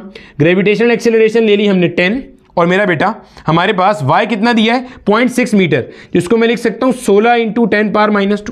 क्लियर है? 4 1 और 4 4 हो गया। ये भाई साहब ऊपर जाके मल्टीप्लाई हो जाएंगे, 10⁻+2 मल्टीप्लाई बाय 10, ये हो जाएगा जनाब 1000 बटे में क्या आ गया? 4। सिंप्लीफाई कर लो, आंसर आता है मेरा बेटा 250 न्यूटन पर मीटर। के का वैल्यू आपके पास आ गया 250 न्यूटन पर मीटर। इसको यहां पे पुट करेंगे तो ये बन जाएगा 2 पाई, और मेरा बेटा अच्छा अब किया क्या है? आपने स्प्रिंग कांस्टेंट निकाल लिया। अब ये 4 किलोग्राम का मास हटाया, यहां पे 0.9 किलोग्राम लगाया तो वो भी ऐसे स्ट्रेच होकर नीचे आएगा। फिर आपने उसके साथ मस्ती करी, अल्टीमेटली फिर वो क्या करेगा? वाइब्रेट करेगा। यानी कि मान लो अगर मैं इसी में आपको ये सिस्टम बना के दिखा दूं 0.9 किलोग्राम वाला, ये नेचुरल लेंथ है, जब 0.9 किलोग्राम लगाया तो ये यहाँ कहीं पे आ गया। तो भाई साहब ये समझ लेना कि 0.9 किलोग्राम के वाले के लिए जो मीन पोजीशन होगी वो 4 किलोग्राम वाले से ऊपर होगी, क्योंकि इस पे फोर्स ऑफ ग्रेविटी कम लग रही है। आप ये बात साबित भी कर सकते हो, अगर आप चाहो तो मैं आपको साबित करा देता हूँ। अगर मुझे y का वैल्यू निकालना है 0.9 किलोग्राम वाले के लिए तो क्या बनेगा, mg divided bye k। m कितना है 0.9, मतलब 9 इंटू 10 पावर -1। g कितना है 10 अपॉन में k अभी आपने निकाला कितना आया था 250 आ गया। क्लियर है, ये और ये तो खत्म ही हो गया। 9 डिवाइडेड बाय 250 आ रहा है आंसर, यानी कि 9 डिवाइडेड बाय 250 को अगर मैं इसको सिंप्लीफाई करता हूं तो मेरे बच्चे ये कुछ आपके पास बनता है 9/250। देखो ये बनता है 0.036, यानी अगर राउंड ऑफ भी करोगे तो 0.04। इसके मुकाबले में 4 गुना कम, 4 गुना ऊपर आ रहा है। कॉन्सेप्ट का फील आ रहा है, ये वैसे चाहिए नहीं था, वैसे ही मैं आपको साबित करा रहा था ताकि आपको सही कॉन्सेप्ट समझ में आ जाए। ठीक है, अब क्या करना है, बस वैल्यूज पुट करनी है और आंसर निकालना है। इसको लिख देंगे 9 इंटू 10 पावर -1 अपॉन में k कितना दिया है भाई, k दिया है 250, तो इसको दिया 25 इंटू 10 लिख दिया, यही है ना। ठीक है, अब ये 2 पाई हो गया मेरा बेटा एज इट इज। 9 रूट से बाहर आएगा तो 3 हो जाएगा, 25 रूट से बाहर आएगा तो 5 हो जाएगा, ये 10 नीचे जाएगा, 10 10 100, 100 रूट से बाहर आएगा तो 10 हो जाएगा। सिंपल हो गया। ठीक है, अब सॉल्व कर सकते हैं, ये बन जाएगा 6 पाई डिवाइडेड बाय 5 मल्टीप्लाई बाय 10। इसको 6 पाई को पहले मल्टीप्लाई करो, फिर 5 से कैंसिल करो, सिंप्लीफाई करेंगे और आंसर निकालेंगे, और टाइम पीरियड का आंसर हम यहाँ पे कमेंट कर देंगे कि हमारा आंसर क्या आया था। हो जाएगा आगे। चलो, ये हमारे पास एक सवाल था, खुशदार यूनिवर्सिटी में आया, बलूचिस्तान की बेहतरीन यूनिवर्सिटी है इंजीनियरिंग के लिहाज से। आगे देखो क्या कहते हैं, कहते हैं spring whose spring constant is 90 newton per metre. अच्छा, ये सवाल यूनिवर्सिटी हेल्थ साइंसेज में आया हुआ है और इससे बिल्कुल मिलती जुलती एग्जांपल नंबर 7.2 दी हुई है, वहां पे शायद 80 न्यूटन पर मीटर है। Vertically supports a mass of 1 kilogram in the rest position. पहले जरा इसको ड्रॉ कर लें। यहां पे ये मेरा बेटा आपके पास एक स्प्रिंग है जो इसकी नेचुरल लेंथ पहले रही होगी, नेचुरल लेंथ तक आपने इसको होल्ड किया हुआ था। अब जैसे ही आप अपना हाथ हटाओगे और इसको फ्री टू मूव छोड़ोगे तो भाई साहब ये कुछ एक्सटेंड करता हुआ यहां ऐसे नीचे आ जाएगा। अभी ये इसी की बात कर रहा है। क्लियर हो गया, इतना मेरा बेटा ये एक्सपेंड करता हुआ कहां आ गया, नीचे आ गया। ये वाइड डिस्टेंस कवर कर लिया इसने। ठीक है, तो vertically supports a mass of 1 kilogram in the rest position. ठीक है, find the distance by which the mass must be pulled down so that on being released it has a maximum velocity of 1 metre per second. कह रहा है यहां पे अभी ये है रेस्ट पोजीशन में, तो यहीं पर होगा, मीन पॉइंट पे होगा रेस्ट पोजीशन में। ये मीन पॉइंट है क्योंकि नीचे वाली फोर्स ऊपर वाली फोर्स बराबर है। अच्छा, आपके पास कह रहे कि मैं इसको कितना नीचे पुल करूं, गौर से सुनना, मैं इसे कितना नीचे पुल करूं, कितना नीचे पुल करूं, यानी कि आपने x नॉट बताना है। सर x नहीं पूछ रहा, x का बड़ा वर्जन पूछ रहा है, x नॉट। x क्या होता है, distance from the mean position. x not क्या होता है, maximum distance from the mean position. आपसे पूछ रहे हैं इसे कितना नीचे पुल करूं।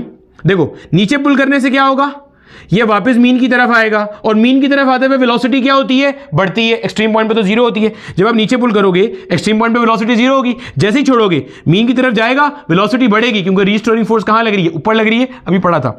तो वेलोसिटी यहां आके मैक्सिमम, फिर ऊपर जाएगा, वेलोसिटी कम होना शुरू हो जाएगी, एक्सट्रीम पॉइंट पे जीरो होगी, फिर नीचे आते हुए बढ़ेगी। तो कह रहा है मैक्सिमम वेलोसिटी कितनी है, 1 मीटर पर सेकेंड, और मैक्सिमम वेलोसिटी कहां होती है, मीन पॉइंट पे होती है, और मीन पॉइंट कहां है, x = 0।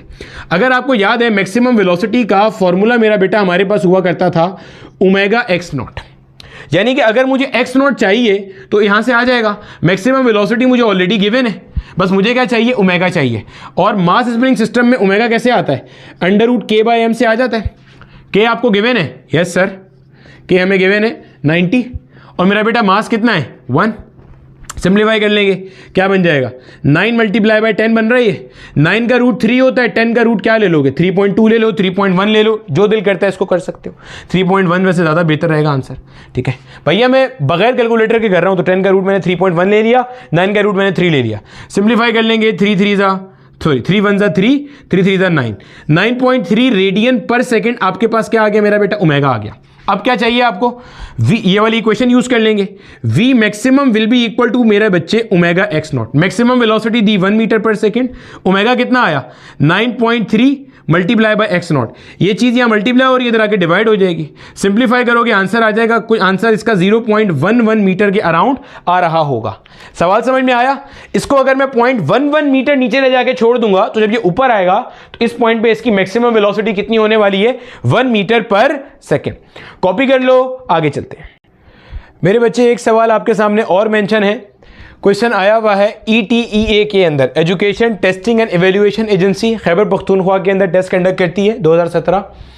Body is suspended vertically from an ideal spring of spring constant 2.5 newton per metre.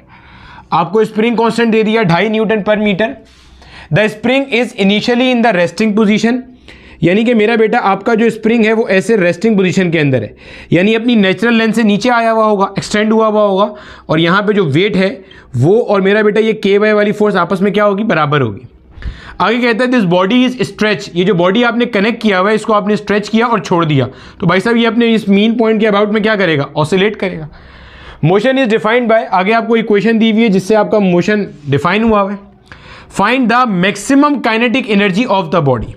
मेरा बेटा मैक्सिमम काइनेटिक एनर्जी कहाँ पे होती है? मीन पॉइंट पे होती है। जैसे ही आप स्ट्रेच करके छोड़ दोगे तो ये ऊपर की तरफ जाएगा एक्सेलरेट करता हुआ, और वेलोसिटी क्या होगी? बढ़ेगी, मीन पॉइंट पर मैक्सिमम हो जाएगी।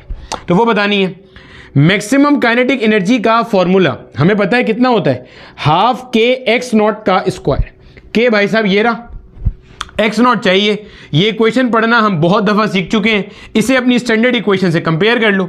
स्टैंडर्ड इक्वेशन क्या हुआ करती थी? X naught sine omega t plus phi, यही थी। फाई की जगह कुछ नहीं लिखा हुआ, मतलब 0 है। ओमेगा कितना है? 0.7 रेडियन पर सेकेंड। एक्स नॉट की जगह क्या लिखा है? 4 सेंटीमीटर। क्लियर है?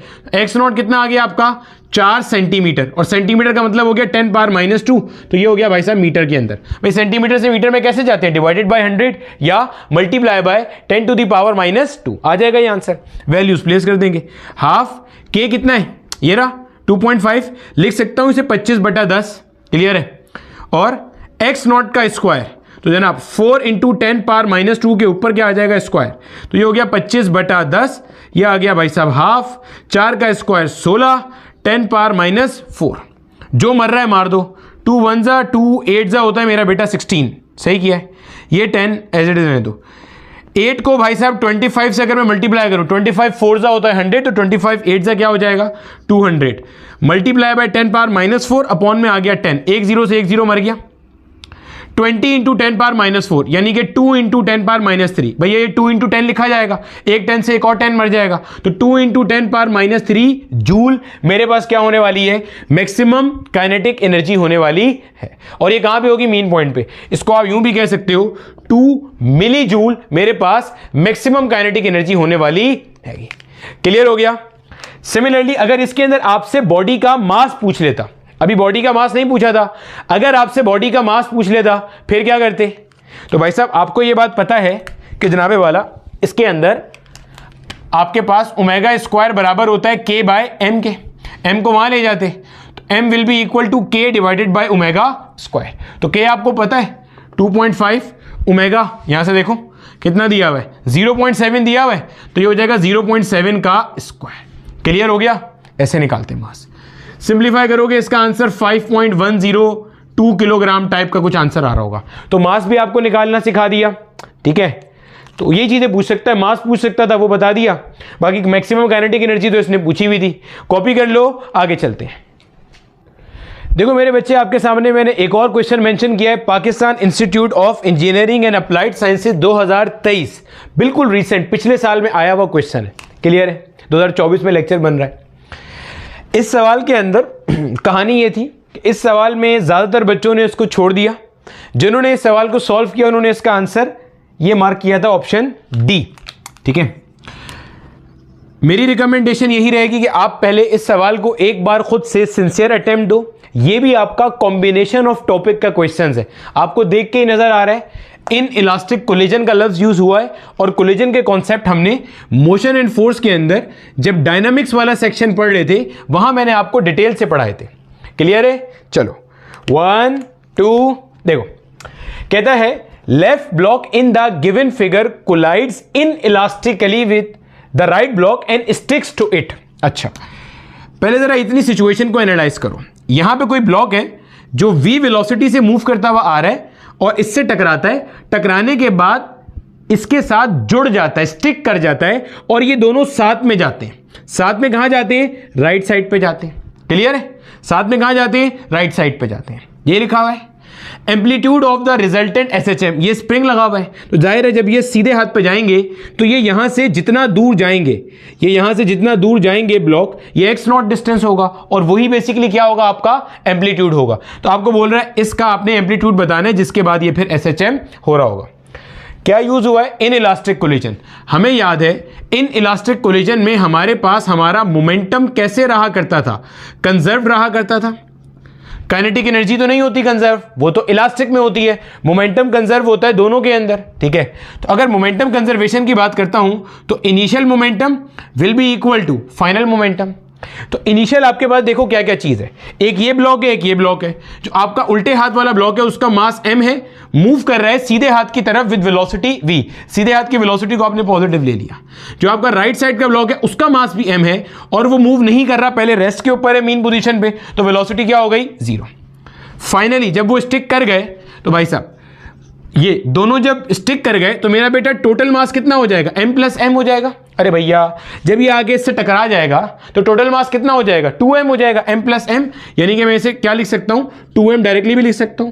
और ये राइट साइड पे जा रहे हैं विद वेलोसिटी v प्राइम। समझना आप बात को। देखो जब मेरा बेटा ये इससे आगे टकराया तो ये दोनों मास जुड़ गए, तो मास कितना हो गया? 2m। और सीधे हाथ पे जाएंगे विद वेलोसिटी v प्राइम। क्या मैं ये कह सकता हूं ये v प्राइम जो है ये वेलोसिटी है जब बॉडी मीन पोजीशन के ऊपर है? सोच के देखो, हाँ या ना। देखो ये पहले मीन पोजीशन पे था, ये अपने बड़े मजे से कहां पे बैठा हुआ था? मीन पोजीशन पर। ये ब्लॉक आया आया आया इससे टकरा गया, स्टिक कर गया। अब ये दोनों आगे जा रहे हैं विद सम वेलोसिटी जिसका नाम रखा हुआ है v प्राइम। तो मीन पॉइंट पर ही तो ये v प्राइम वेलोसिटी है। जब ये आगे जाएगा एम्पलीट्यूड कवर करके एक्सट्रीम पे पहुंचेगा तो वेलोसिटी तो 0 हो जाएगी। क्यों? क्योंकि जैसे ही अपने मीन पॉइंट से हटेगा स्प्रिंग इसे वापस यहां लाना चाहेगा, तो आगे जाते हुए तो वेलोसिटी कम होगी। तो ये v प्राइम वेलोसिटी कहां है? मीन पॉइंट पर है। और मीन पॉइंट पे वेलोसिटी मैक्सिमम होती है और मैक्सिमम वेलोसिटी का फॉर्मूला होता है ओमेगा x0। ज़हन में रखेंगे हम ये सारी बातें। क्लियर हो गया? चलो अब क्या करना है भाई, इस इक्वेशन को देख लो। सबसे पहले तो हमें नजर आ रहा है m इंटू वी बराबर है 2m इंटू वी प्राइम के। ये v वो वेलोसिटी है जिससे ये मास आया था, इससे आके टकराया। v प्राइम वो वेलोसिटी है जिससे ये राइट साइड पे जाना शुरू हुए। m से m मर गया, v prime will be equal to v divided by 2। आपको एम्पलीट्यूड चाहिए, ठीक है। अब देखो मेरा बेटा ये जो v प्राइम है ये मीन पॉइंट वाली वेलोसिटी है, ओमेगा x0 के बराबर है। अगर मुझे सिस्टम का ओमेगा लिखना है, ओमेगा का फॉर्मूला याद है? ओमेगा स्क्वायर बराबर होता है k बाय m के। अब आप इससे आगे वही गलती करोगे जो बहुत सारे बच्चों ने की थी। आप यहां से ओमेगा का वैल्यू निकालोगे k by under root k by m और यहां लाके पुट कर दोगे। ये नहीं करना। मेरा लेक्चर यहीं पे पॉज करके स्टार्ट में ले जाओ, बिल्कुल शुरू में यही वाला लेक्चर। मैंने आपको क्या बताया था, इस m से क्या मुराद है? देखो वहां पे क्या बताया था, नोट्स में लिख भी लेना। मैंने बताया था m से मुराद वो मास है जो ऑसिलेट कर रहा है। सर हमें याद है ये बात, वेरी गुड। अब बताओ मास कौन सा ऑसिलेट कर रहा है? m कर रहा है कि यहाँ 2m ऑसिलेट कर रहा है? बच्चे ये अगर अकेला ऑसिलेट करता तो m ऑसिलेट करता। अभी सवाल में कहा गया कि ये स्टिक कर गया आकर, ये इसके साथ चिपक गया जाकर, तो 2m मास ऑसिलेट कर रहा है कि m मास ऑसिलेट कर रहा है? 2m मास कर रहा है। जब 2m मास कर रहा है तो आप यहां पे बोलोगे omega square will be equal to k divided by 2m। बोल भाई, दिमाग के ढक्कन खोले। 2m ऑसिलेट कर रहा है। जो भी मैंने आपको बॉडी मास वाली डिवाइस का एक क्वेश्चन कराया था, उसमें चेयर और बंदा दोनों ऑसिलेट कर रहे थे, तो दोनों का मास आया था ना। तो यहां पे भी तो दो बॉडीज ऑसिलेट, मतलब एक ही बॉडी बन गई ना चिपकने के बाद। तो ठीक है, टकराने से पहले अलग अलग थी। अब क्या करेंगे भाई, बस अब हो गया। ये एक चीज बस हमें पता होनी चाहिए थी। यहां से ओमेगा का वैल्यू क्या आ जाएगा? Under root k by 2m। ठीक है, अगर आप under root k by m करोगे तो ये वाला आंसर आ रहा होगा विच इज रॉन्ग। ठीक है, चलो अब क्या करना है, v prime will be equal to omega x0, क्योंकि v प्राइम मीन पॉइंट की वेलोसिटी थी और v प्राइम कितनी आई है? v बाई 2 आई है। ओमेगा कितना आया? अंडर रूट k बटा 2m मल्टीप्लाई बाय x0, और x0 तो आपको चाहिए। तो वैसा इसको अगर मैं दूसरी तरफ ले आता हूं तो ये बनेगा v by 2 multiply by 2m upon के, भाई जाहिर है ये चीज जब इधर आएगी तो 2m डिवीजन में मल्टीप्लीकेशन में आएगा, के अपॉन में आ जाएगा और रूट एज इट इज आ जाएगा। ये हो गया आपका x नॉट, ठीक है। ये 2 रूट के बाहर है, अगर 2 को मैं रूट के अंदर ले जाऊं तो ऐसे आ जाएगा, भैया 4 रूट से बाहर आएगा तो 2 ही बन जाएगा ना वापस, 2 से ये 4 मर गया, तो m upon 2k into v, m upon 2k into v. Clear है। अगर आप यहाँ पे देखो, अगर आप यहाँ पे k बाई एम लेते तो यहाँ आप k बाई एम लेते तो ये बनता आपका m बाई के, और आपका जो आंसर आ रहा होता वो यहाँ पे कोई 2 तो होता नहीं, तो m बाई के और अपॉन में यहाँ 2 आता, आपका जो आंसर फिर आ रहा होता ना वो इस तरह आता, ये इस तरह आ रहा होता आंसर, ऐसे ही ये आ रहा होता। और आप इसको मैच कराने के चक्कर में क्या करते हैं, इस 2 को उठा के अंदर लेके जाते तो ये 4 बनाते आप, क्योंकि 2 जब अंदर जाएगा रूट के तो 4 बन जाएगा, 2 का स्क्वायर बन जाएगा, ताकि बाहर आए तो 2 लिखा रहे। तो ये जो आपका आंसर था ये ऑप्शन डी पे जा रहा होता, m बाई 4 के इंटू वी, तो ये ऑप्शन आपका क्या हो जाता, गलत हो जाता। क्लियर हो गया। तो मेरा बेटा ये इससे रिलेटेड क्वेश्चन थे, जहन में रखिएगा मैंने आपको एक एक क्वेश्चन जिस तरह का आ सकता था वो सब यहां पर कवर करा दिया, लेकिन सारे क्वेश्चन नहीं कराए। अब क्वेश्चंस की रिपीटेड जो नेचर है ना वो स्टार्ट हो रही है, इसलिए वो मैंने आपके होमवर्क में इंक्लूड कर दिए हैं। तो अगर आप अपनी कमांड सॉलिड करना चाहते हो तो जो होमवर्क क्वेश्चन दिए हुए वो प्रैक्टिस कर लेना। जिन किताबों से वो क्वेश्चन लिए हुए वो किताबें भी ड्राइव में अवेलेबल हैं, उसका लिंक भी आपको डिस्क्रिप्शन से मिल जाएगा। ठीक है भैया, पढ़ते पढ़ाते रहेंगे। अगले लेक्चर में हम पढ़ेंगे हमारे यहाँ स्प्रिंग को अगर कट किया जाए तो सीरीज कॉम्बिनेशन और पैरेलल कॉम्बिनेशन के क्वेश्चंस।